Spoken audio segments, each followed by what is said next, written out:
Quite the turnout indeed. And Alan, despite the heat, we saw hundreds, if not thousands of people turn out to all three of these protests. Their message, loud and clear: return these children to their families immediately and never let this happen again.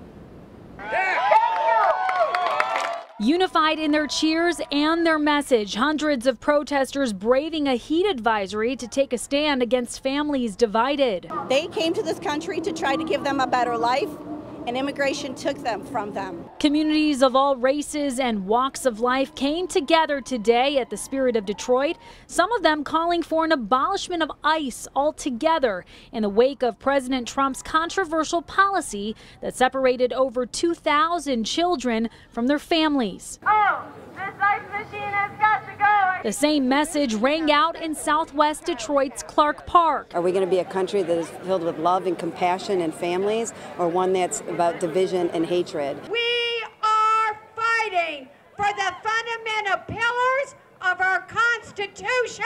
Congresswoman Debbie Dingell stopped by to rev up the crowd. We've got to stand together. We've got to remember who we are as Americans and what we stand for. Protesters here saying they are encouraged by the big crowds and momentum, but are hoping that it doesn't end here. It takes more than just coming out. It takes voting. It takes holding those public officials like Debbie Dingell accountable and making sure that they do the right thing when it comes to voting on certain bills.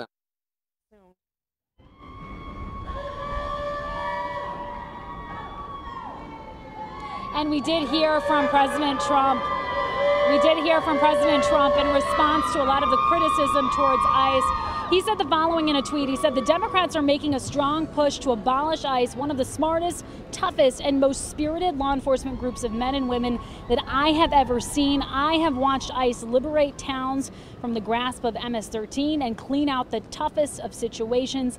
They are great. Now, he went on to say that ICE will never be abolished on his watch. Of course, this is a debate and a conversation we're going to continue to see play out, not only here locally, but also nationally in D.C. And of course, we'll be covering it. For now, reporting from Detroit, Amira David, 7 Action News.